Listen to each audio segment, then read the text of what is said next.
What's up, guys? So this has been going around. I just wanted to give my thoughts on it. First, I want to say I've been looking at this Runvus coaching. I think everybody's getting it wrong. That looks like a fucking Call of Duty gamer tag.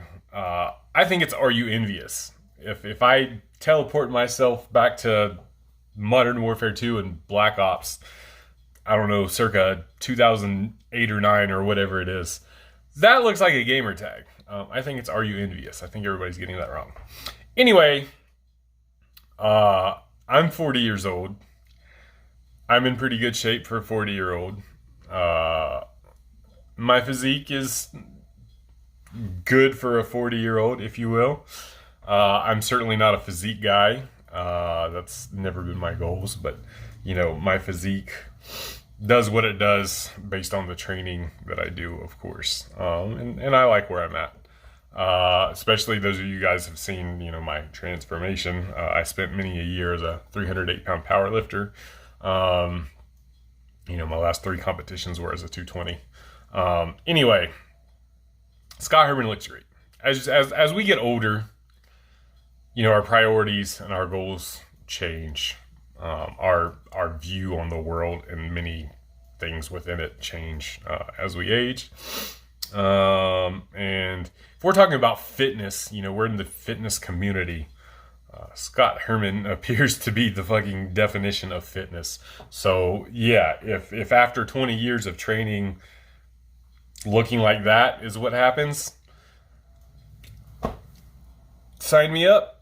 I think that's a fantastic spot to be. You got to remember that not everybody wants to train to be as massive as possible. Not everybody wants to train to be as strong as possible. I used to be in that rabbit hole. 10, 15 years ago, if you weren't training to be as strong as possible, I thought you were being fucking stupid. I thought, why have those pretty muscles if I could bench press your deadlift, right? What's the point? Now, a little older, a little wiser. You see people have different goals. And I would imagine, into his 40s, Scott's not worried about being super massive. I know he's more worried about health and staying in overall good shape and being decently strong.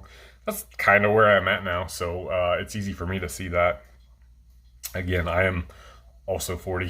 So I've run the gamut and I've been there. I've done that. I can see where he's coming from. I also see where "Are you envious?"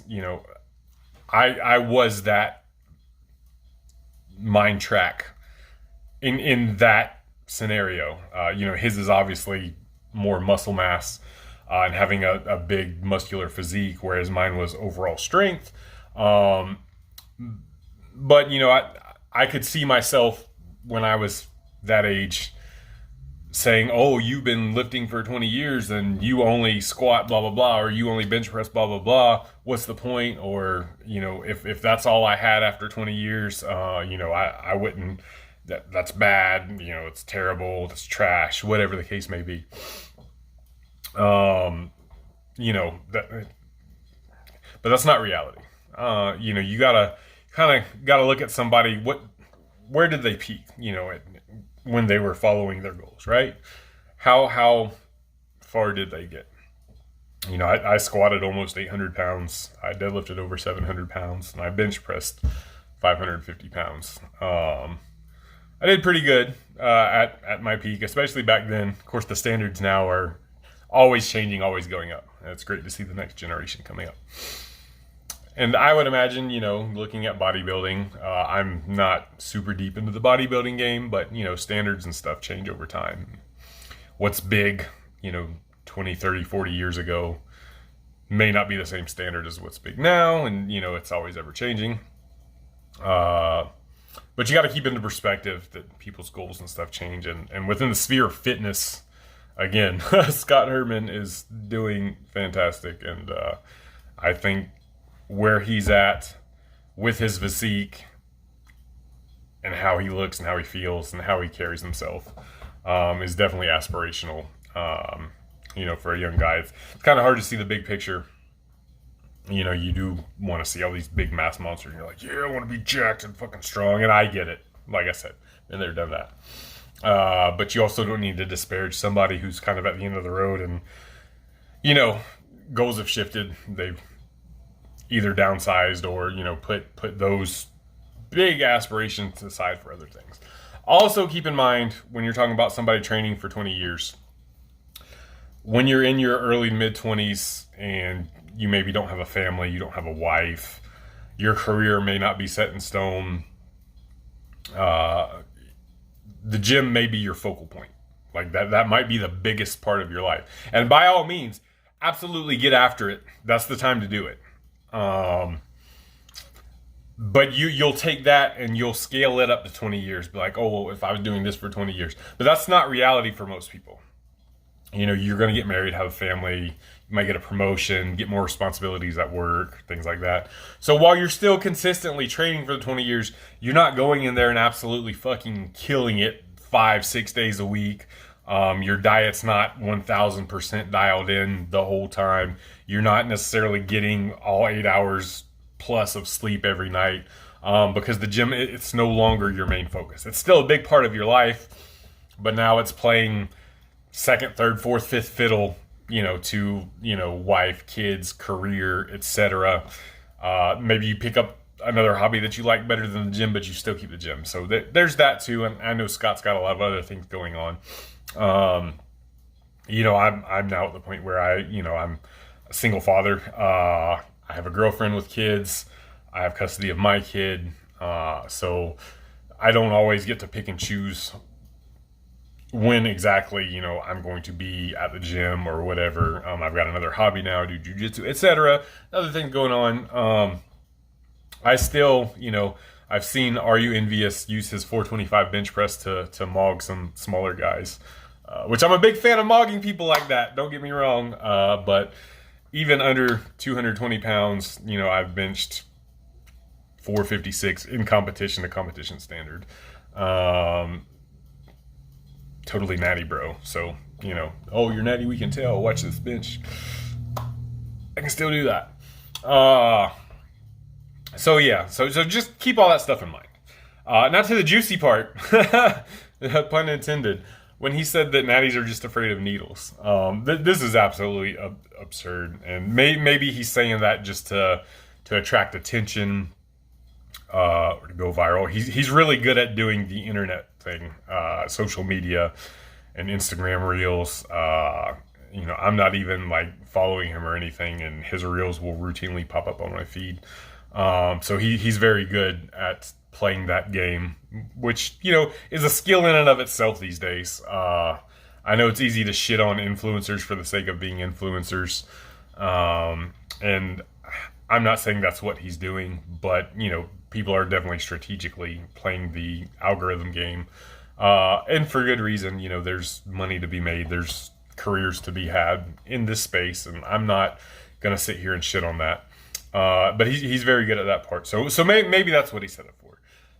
Just to get some heat and draw some comments and have people making all these reaction videos and this and that, to the point where it's even trickling down to us smaller channels.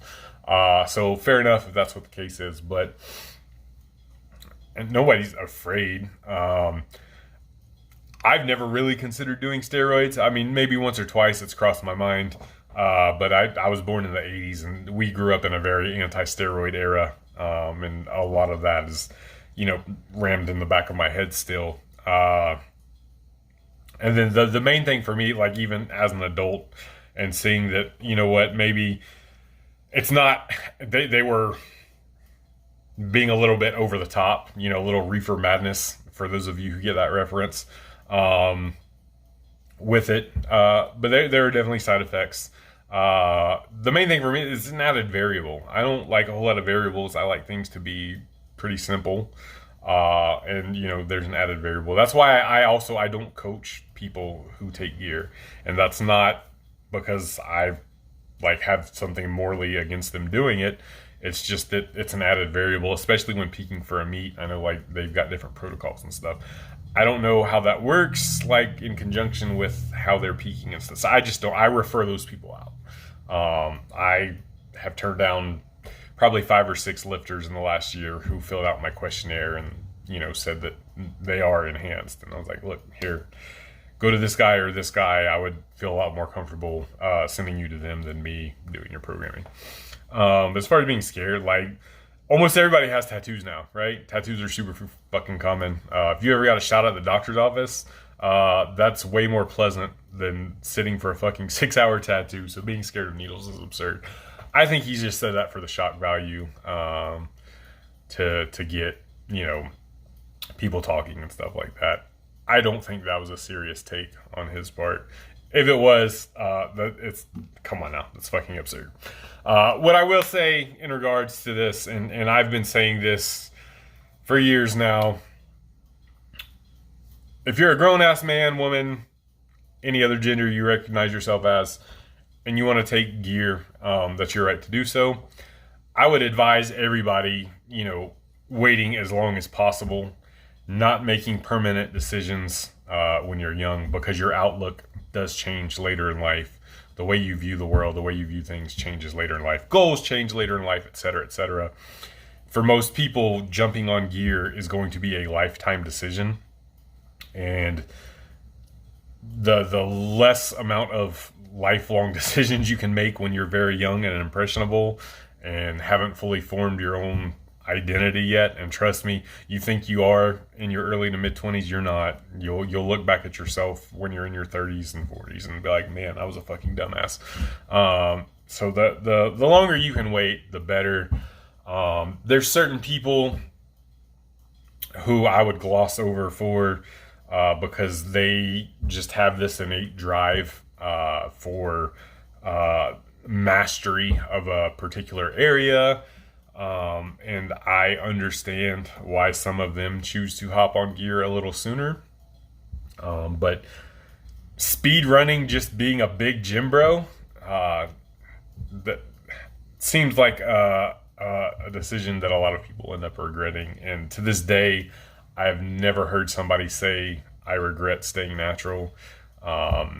In person, I have heard a lot of people saying either, hey man, like, I think it's really awesome that you've stayed drug free. And this is when I competed at Untested Meats. They're like, man, I wish I would have stayed drug free, or at least would have waited longer. Keep doing what you're doing, man. It's awesome. You don't see that shit on the internet because people just talk shit on the internet. In person is a vastly different thing. Or I see people have out and out regretted just saying, hey man, I wish I never did this at all. It's a hassle. It's caused these issues and that issues. I would hope now that people are a little bit smarter about their use. I think, as we get more knowledge, people probably can be, but just wait. I promise you, just wait. You may get to a point where even if you wait, you're like, fuck, I'm never going to do it now. And I'm glad I never did. Thank you, Mr. Freaky D, for telling me to wait. But at the very least, you'll be at least more educated, and wiser, and have a better sense of yourself if you wait a little bit longer before you go making a permanent decision. Peace!